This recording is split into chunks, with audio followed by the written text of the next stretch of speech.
Hello, everyone, and welcome. Really glad you're here today. So today's going to be something a little bit different. This is not going to be a slide deck session. There's no analyst report that we're walking you through. What's actually going to happen is a live build for you today on screen in front of you all. And I think by the time that you leave this session, your entire mental model of what enterprise automation can look like is going to be drastically different. But before we get into it, I want to bring in the two people who are going to make that happen. Manish Sharma is co-founder and CRO of Rezolve.ai. He has spent years in rooms with IT leaders, HR directors, and shared services teams watching this automation problem get worse despite every new tool promise to fix it. And he's going to frame up exactly why that keeps happening and why today represents something genuinely different. So Manish, would you like to take a moment to introduce yourself? Yes, very nice to meet everyone. And I'm not probably the guy who's actually going to tell you everything. It's going to be Andrew who's going to take you through the technology, but I'll definitely be able to help put in some context around what is happening. And I'm very happy to deep dive into it as soon as we are done here with the introductions. Sure. We have Andrew Richardson. He's our senior automation engineer, and Andrew lives inside conversational automation studio every single day. And he's going to take a single plain English sentence later in the session and build a fully developed, ready to go enterprise automation. It's going to be connected to live systems, and it's going to happen in front of you all in real time. So, gentlemen, welcome, Andrew. Take a moment to introduce yourself, please. Hey everyone, as Robert already introduced me, I'm the senior automation here at Rezolve.ai, and I'm very excited to show you guys what the future of enterprise automation looks like. Sweet. So, before we dive in, well, we already introduced you. Guess we don't have to do that. Let's get into it. Manish, I want to start with a question that I think a lot of people on this call already know the answer to. How many automations is an enterprise team typically talking about building versus how many are actually getting built, and why does that gap exist? That's a very good question. So, one of our recent customers who's we onboarding requested around 27 automations to be built in phase one, Mhm. and that's fairly decent number of automations to build. Typically, most companies will build maybe 5 to 7 automations in general. Although there's a huge need for more automation, you can automate a whole lot of stuff. The challenge was why everyone was building less number of automations was it was really something to do with what is the benefit and what is the cost, right? So if the benefit of doing an automation was X, your cost should be less than X, right? And it's not just a matter of cost, but the effort required, the skill sets required, the ability, how much time and attention it will take from you. All those things were carefully factoring into how much automation you can build or want to build given the output that you're going to get. So most places people building some automation, the most important one, but they were not going all out and building all the automations that they could build. And that has been a consistent gap for last 10 years or 15 years, as far as I can remember. So take us a little bit through the history of automation. You know, the flowchart builders, the RPA, drag and drops, low code, and all of that, and how and why even with all these progressive tools, the backlog never closes. Yeah, I mean, there was a time, and I'm sure I'm dating myself, when building an automation was, months worth of work, and you had to constitute a team, and there will be maybe a program manager. I don't know if the Gen Zs even know what a program manager is anymore, but that's how it used to happen. And there used to be budgets, and there's a whole lot of things that we used to do around automation. Now, from that point onwards, we reached the era of low code automations, RPA automations. RPA automations came largely because the APIs were not available to do certain automations, and they were quick fix to do certain repetitive tasks. But even the low code era, which was just before the present era, was still you will need like a week or 2 week to build an automation, roll it out, and to everyone's Mhm. satisfaction. So and you might have to allocate at least a resource or two and involve other people to roll out a automation. It was not very low cost, right? And that is the key difference that the latest technology is doing. It is really removing the cost of automation. It's making it really low so that you can now do more and more. And as far as you can imagine it, you can build that automation. So every generation got faster, but none of them got fast enough, and the complexity didn't disappear; it just kind of relocated.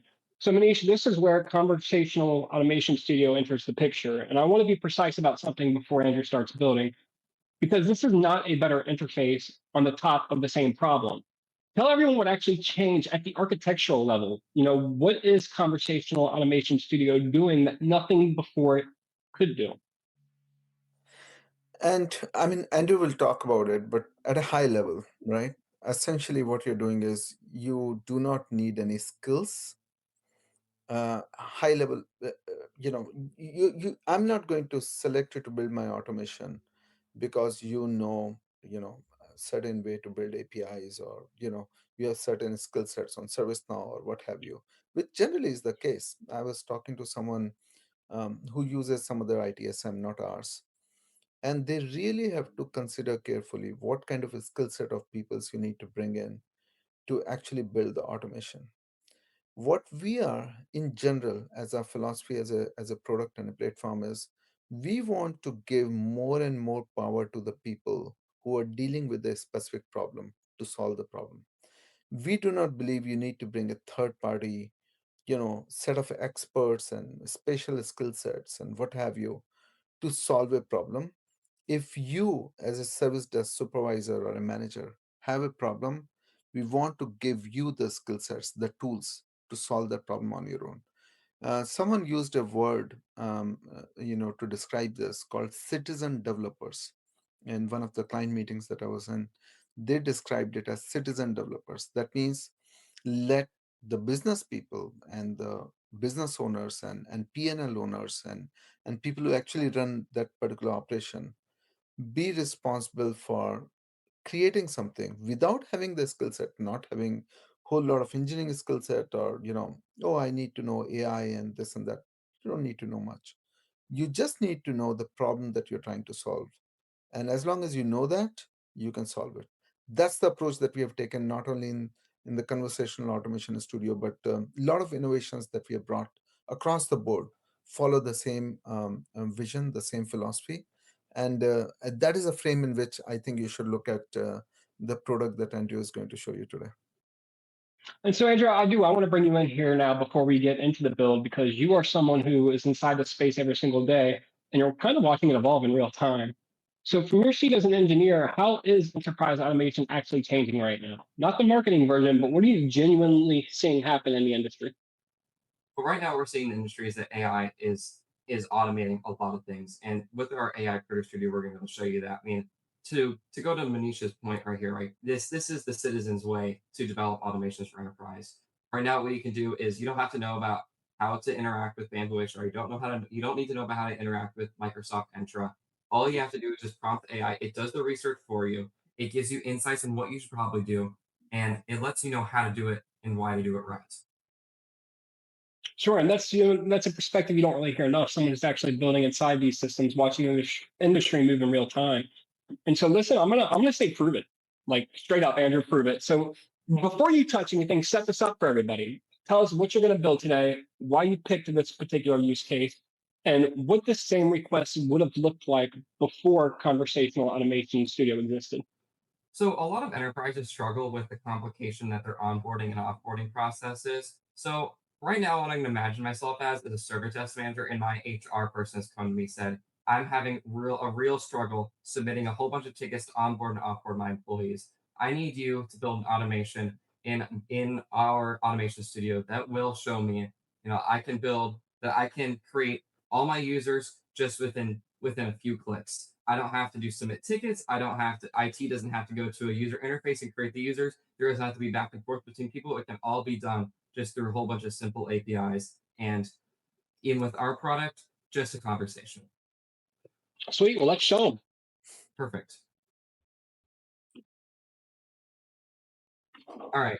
So what I've got open here is our Creator Studio and our AI Flow Builder, right? This is our Creator Studio, and this is where all of our automation lives for our entire Teams and web bot experience.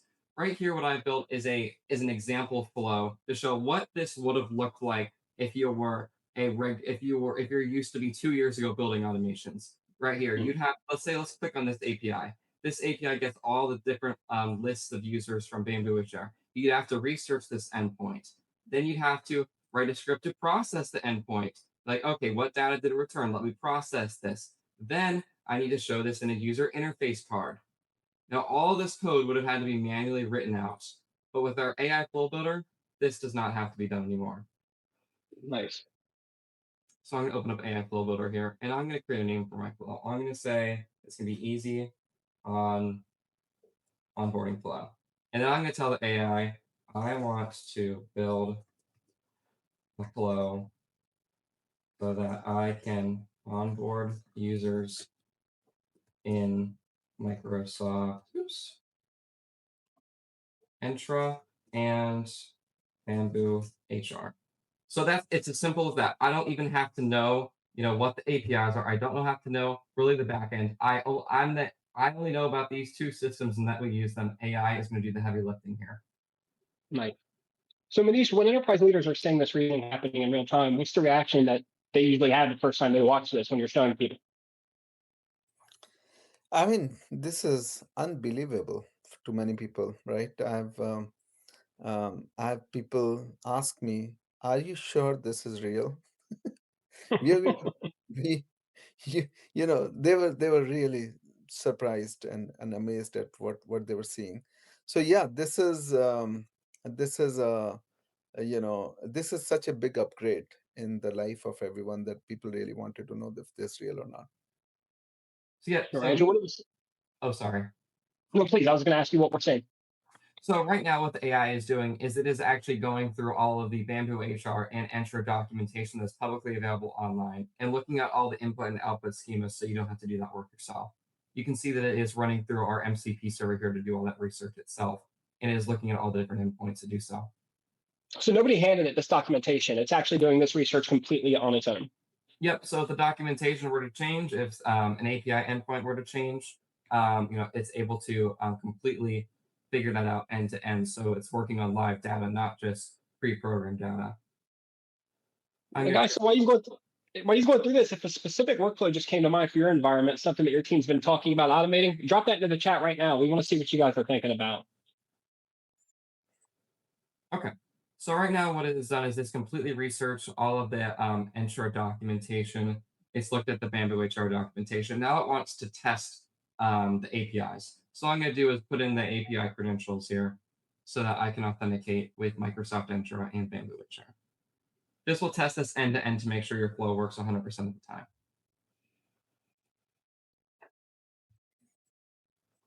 And Andrew, I've seen when I was using the product, it also asks you sometimes clarifying questions, isn't it? Yes.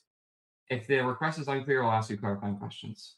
Yeah, which is so smart, right? So if your directions are not enough, or if it kind of thinks that there are three different ways to do things or five different ways to do things, it might actually come back to you and say, listen, I need you to tell me whether you want to go in direction A or direction B, which is fantastic because it's kind of interacting with you before going ahead and building something. Yep. Now it's going to ask me for my BambooHR credentials, so I'm going to put in our test environment here and submit this.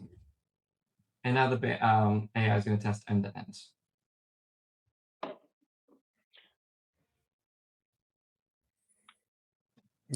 I got to say, onboarding people, offboarding people is such a big problem that a lot of people are going to have fun watching you build this in real time. This is unbelievable.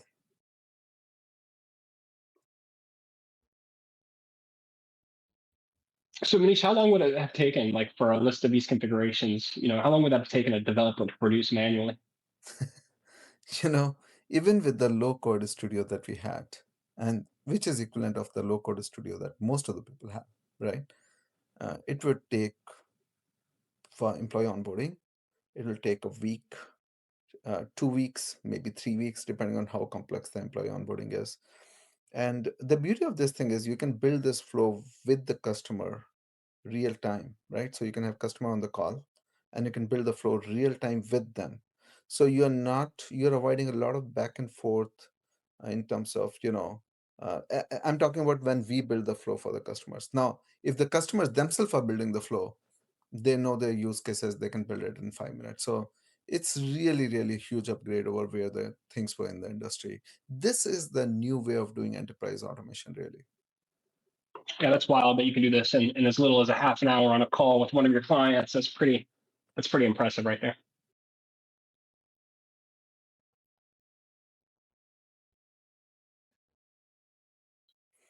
I So want take to us through touch. what you're seeing right. Yeah, no, please. I want to tell you something. I was in a conversation today morning with someone, and they said, "What about tokens?" And they were talking about the infrastructure behind this and how much, like, will they be hit with token limits and this and that bunch of things they asked me. And the bottom line is that we have really removed all that complexity from the end user. You don't have to worry about anything. You can just come here, and the way Andrew is building the flow, you can build this flow. You don't have to worry about a lot of other things, and you don't have to set up any special infrastructure, and just come here and build the flow. As simple as that. Build the automation. Now the AI has pulled the departments from my BambooHR, so I'm going to approve this.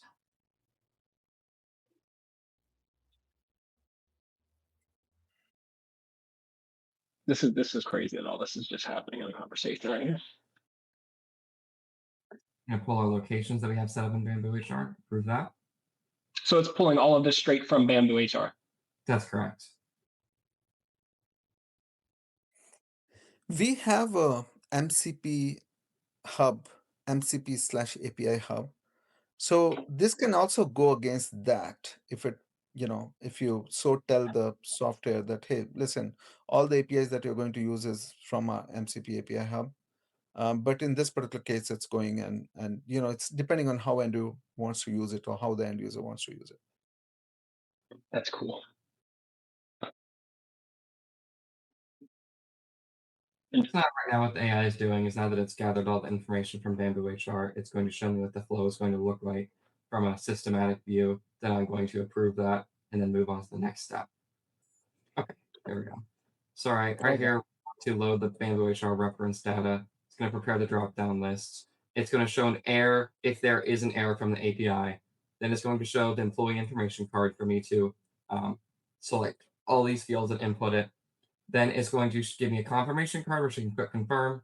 Then it's going to create the user intro. Then if there's an error, it's going to show an error. Then it's going to create the employee in BambooHR. Then it's going to show a success card after it does all of these. So this is built-in error handling at all? Yes, it's built-in error handling. So what's the next steps here? What are we seeing here? So right now I've just approved that flow, and now it's going to actually build all the code. So now right now it's asking me to do is it's going to want to do a live test of dummy data against my BambooHR instance. So I'm going to say yes. Use anything. So even the testing is built in. Yep, the testing built in.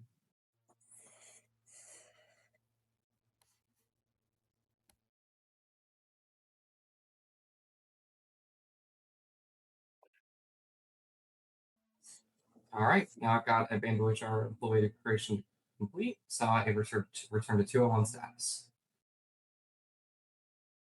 Confirms the employee was created successfully. Nice.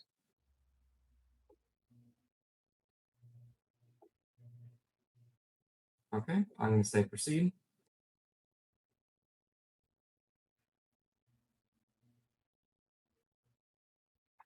So what? It's been 6 minutes since we started this flow, roughly. About. So now what it's actually doing is just generating the code on the back end and pushing that towards our front end so we can see what that flow is going to look like. And I'm going to click save once I see that. What the AI is doing here is smart because it's doing all the pre-planning before making the flow, doing the end-to-end testing to make sure this is good. And this is perfect for enterprise automation where we have complicated APIs when it gets into SAP and Workday and all those different systems an enterprise might have rather than a small business or any other single-use automations. So Andrew, just kind of walk us through what's being generated right now, because I want the people watching who have done this kind of work manually to actually really feel that. Like what did Conversational Automation Studio just do in these few minutes that would have taken a real person weeks? Well, for 1 minute it did all the research, and then it got all the APIs, it saved that research. Then it did the end-to-end testing on the APIs to make sure that they work, and it loaded in test credentials to do so. So now what it's doing is it's now creating all the API calls. It's just creating all the API calls so that those will be saved to our Creator Studio. Then it's going to create all the processing scripts to process the results and all the different system cards so then the end user can actually use this flow rather than it just being code. And here's something I want to make sure we address directly because I know it's in the thinking process in the room right now. When you watch something get built this fast, the natural question is, okay, but how much control do I actually have over this? Speed is great, but enterprise organizations cannot sacrifice oversight. So, Abram, you talk to that. When Conversational Automation Studio builds something in 2 minutes, in the few minutes that it's taken, what does control actually look like, and what are the checks and balances in place? So for the AI flow builder here, what you saw is it took my credentials. Those credentials are encrypted and deleted after 30 minutes. So the AI, so the testing never goes to the large language model. All of your credentials are safe and secure in that manner. Also, it asked me before it did H testing what I wanted to do, so I was in full control of the conversation there and what the action the AI was taking. Sure. What are we seeing on screen now? It looks like it pulled something else up. Yep. So what it's done here is it has this is that it has created our flow. It has given me an output of what it all created. So these are backend configs in our Creator Studio. So API servers, 3 APIs, scripts, card templates. So what's the important thing here is I'm going to walk you through on the left hand side here. So right here is going to do our first API call. If this fails, it's going to show an add data error card. So it has all the built-in error processing into the flow. It's not just boom boom boom. Now this is going to show me the form that I can fill out, first name, last name, job title, work, email, department, location, division, hire date, initial password. And then it's going to show me the confirmation card. This is what it's going to look like in our team experience. It's going to have error handling built in and success built in. So that was 26 configurations there that I counted. Yes. So 3 different API calls, 1, 2, 3, 4, 5, a whole bunch of different scripts, a whole bunch of different UI cards, which all the UI cards would have had to be manually built out. All the different scripts to process the API results would have been built out. So that would have been manual API testing on your end and manual research.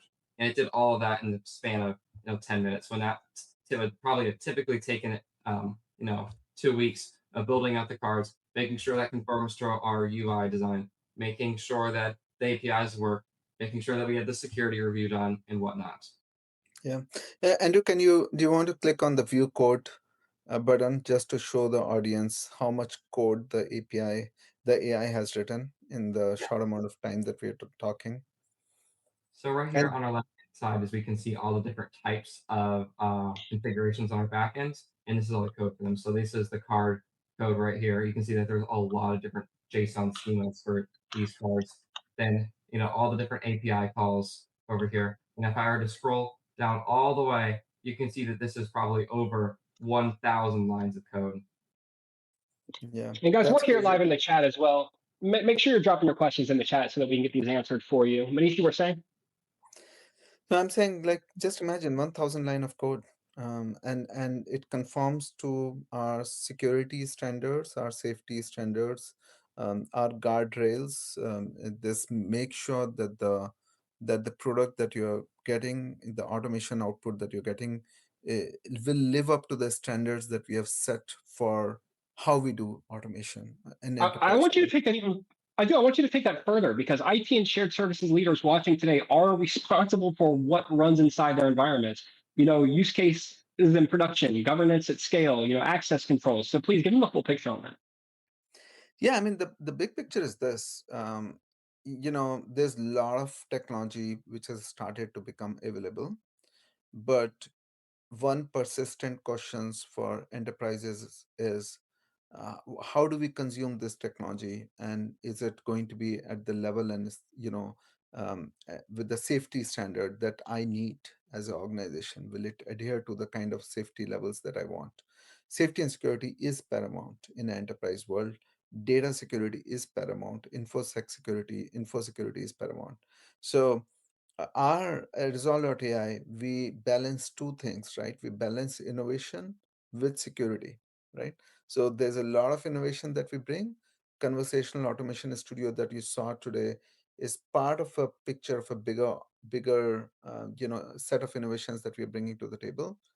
And all of these innovations are released for production to the customers only when we are totally satisfied that, like Andrew was saying, human is in control, the risks are mitigated, the path is clear, right? So we make sure that the way we are doing things is safe and secure. This is really important for us. So Andrew, now that this has been configured and whatnot, what does deployment look like? Okay. So now I'm going to click save. This is going to save to my folder over here. Okay, I'm going to click X on this. I'm going to refresh my folders view.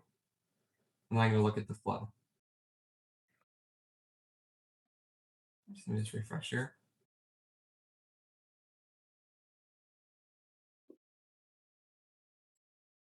I do love the live builds. You click into my folder. Okay, now we can see that my flow is here. So this is the entire flow that I have built. You can see all the different APIs, scripts, cards that we had seen before. So I'm going to click save on. I'm going to make sure that this flow is exposed to our AI. So I'm going to say, yes, is this a top level flow? I'm going to click IT and click update. Okay, I'm going to save. And then I'm going to deploy this flow. Now this flow is in my production folder and ready to go. Nice. Okay, now that I've saved and deployed my flow, I'm going to need to be able to trigger my flow in the bot. So right now we have a Teams experience where our bot lives, where you can interact with flows, interact with bot, interact with knowledge. But I need to be able to trigger this automation in our bot. So I'm going to click on here is manage triggers, and then I'm going to create a trigger. What this trigger is going to do is allow us to trigger the flow from the bot, and I'm going to associate that flow with this trigger. I'm going to name it flow to create user in Entra and BambooHR. Then I'm going to put that in the description. This just helps the AI know what the flow does, what it's associated with, and how the user would say to enter the flow. So I'm going to put in the sample query. Someone would probably say, I need to onboard an employee. Someone probably also say, I need to add an employee in BambooHR. So even if the end user doesn't use these exactly, it's going to pull those from context, correct? So that they can pretty much say anything similar to that as well. Yes, they can. Nice.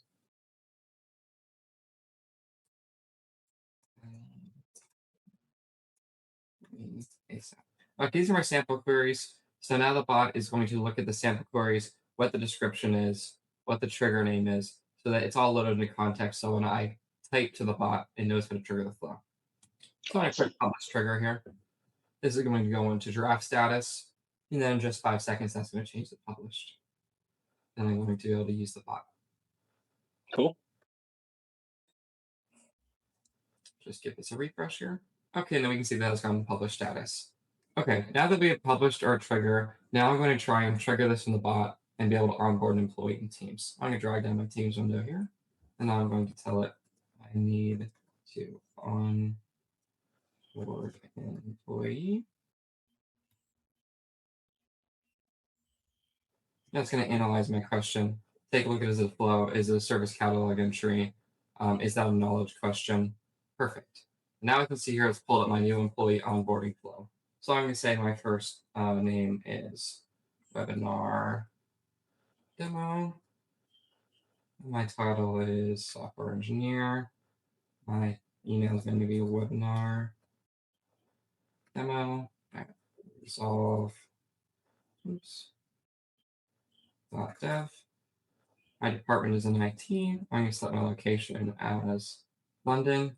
I'm going to set my division as North America. We can see that it pulled all these departments dynamically from BambooHR. So it knows it already set these up. I didn't have to tell it to do that. It pulled it straight from our HR system. So Nice. So this is actually already set up live inside of BambooHR.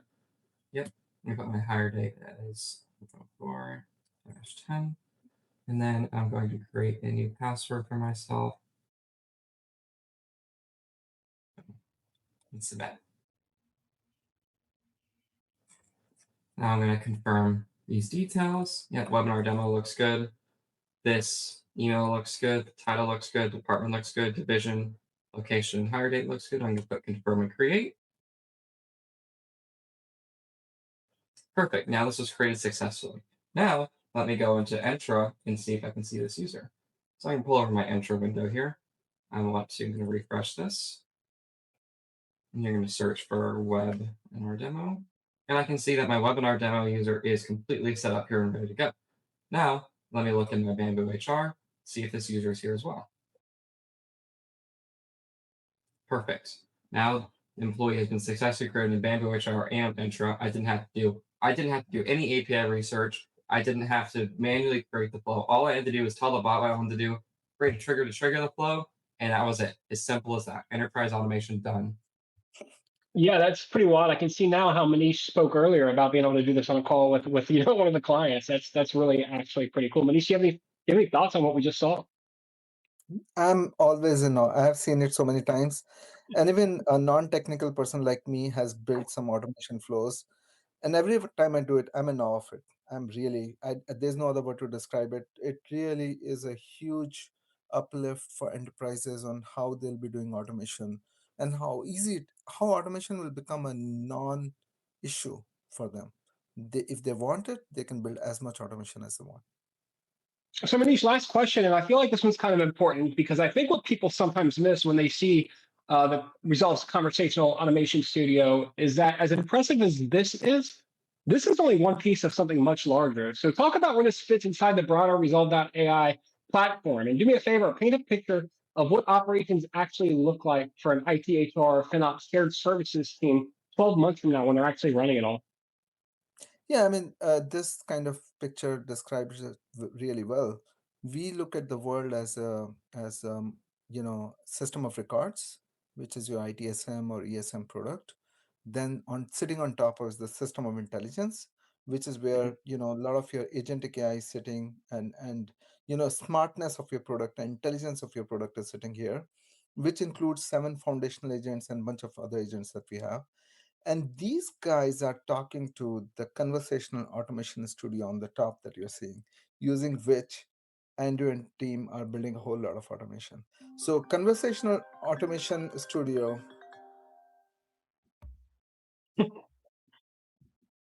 So We'll do it live. so the conversational automation studio is a very important component of a bigger picture where there are a lot of innovations coming in different parts. For example, we have a voice AI using which you can make a phone call, and suppose people are calling in and requesting their password to be reset. It can be done using voice AI. So there are a lot of components here. We are bringing innovation to a lot of components. This, of course, is a crown jewel of the innovation that we have, and I'm glad that we are able to share these details with the audiences today. 3 things I want you to walk away with today.